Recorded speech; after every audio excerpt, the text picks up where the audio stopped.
Our bodies are very wise and always communicating with us.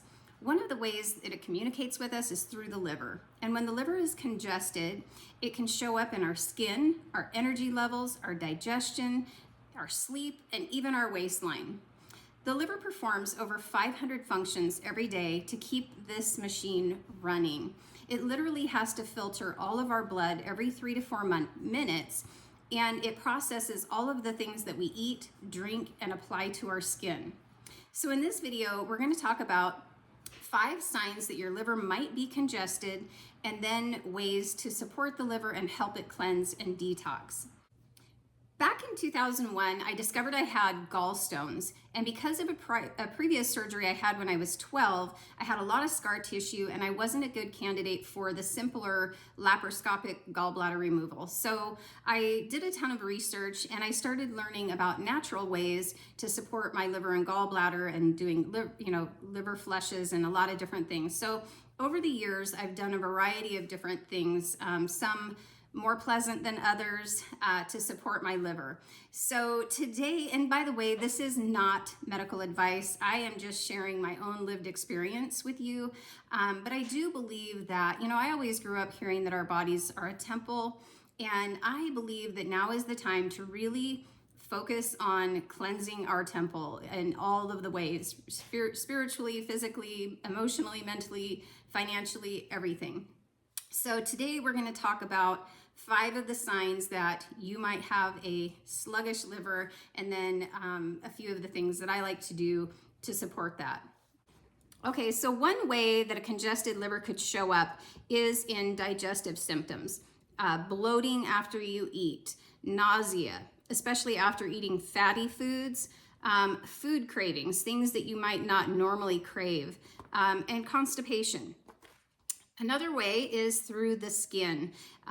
When the liver is sluggish, toxins might be trying to get pushed out through the skin. So it could show up as rashes or acne or eczema, maybe a dull complexion or a yellowish tone, dark circles under the eyes, body odor or bad breath, and those little spider veins or the red cherry angiomas showing up on the skin. The third way is hormonal and metabolic symptoms. So the liver is responsible for metabolizing hormones and cholesterol. So when it's congested, it can show up with PMS and mood swings or heavier painful periods, irregular menstrual cycles, hot flashes, or night sweats. When I was kind of going through menopause, I didn't really have a lot of hot flashes. I didn't really have hot flashes. I would say maybe occasional warm flashes. And it was always when my digestion was off and I was feeling a little bit sluggish in the liver. So, and another thing is weight gain around the abdomen, just kind of trouble losing weight, even if you're exercising and eating well. Blood sugar imbalances, fatigue, especially in the mid-afternoon. And then the fourth area that it kind of shows up is in your mood and your energy. So because it has a role in blood sugar regulation and detoxification, it can show up as irritability or anger. And in ancient medicine, anger and negative emotions are associated with the liver. So definitely paying attention to kind of doing some emotional detox also. Brain fog or difficulty concentrating, feeling overwhelmed or unmotivated, low energy, feeling fatigued, and then sleep disturbances, particularly between 1 and 3 a.m., which again, in ancient medicine is associated, that time frame is associated with the liver. Some general, so number 5 is some general physical symptoms, signs that might show up is headaches, especially behind the eyes, stiff neck or shoulder tension, particularly on the right side. So a lot of stuff can show up on your right side. You might have heaviness on the right side underneath your rib cage. That's where the liver is. It may extend down to your right hip. It might be in the right shoulder blade, just kind of that general right side. You may have some discomfort, swelling or water retention, and chemical sensitivities, you know, to like if you go to the grocery store and go down that aisle. Anyway, just different sensitivities to chemical smells.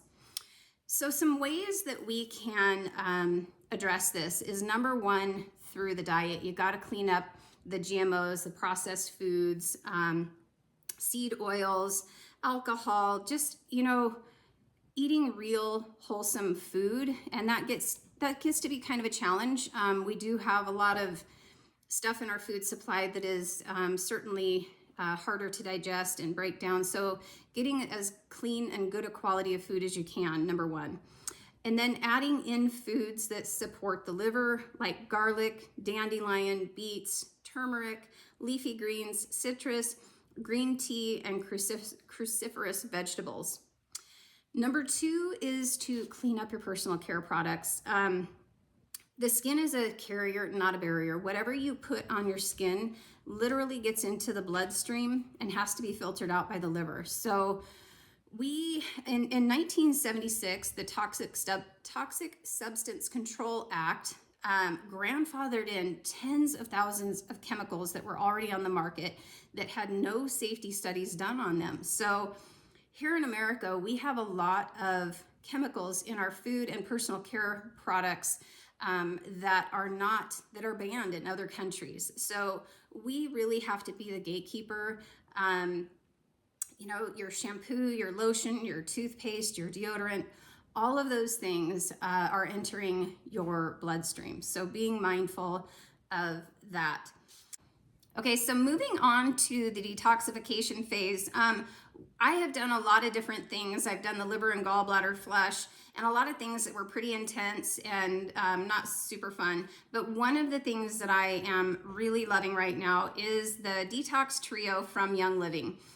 It supports all three phases of detox. So it has a powder, I'm not sure if that will focus, whole body cleanse powder. It has a liver tone herbal supplement.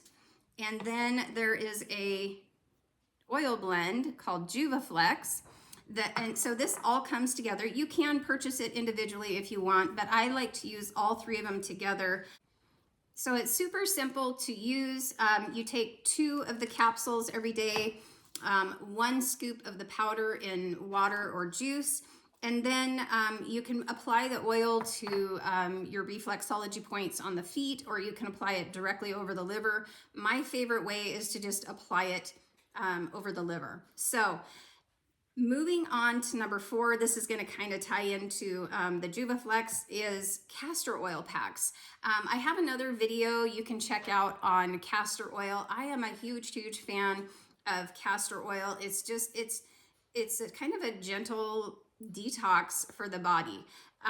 So what I like to do is when I apply the Juvaflex over my liver, I will also, I like these cloth liver packs, and I put castor oil on it. I might rub some on my liver also, and then I just tie that on and wear it you know, in the evening when we're just kind of relaxing before bed.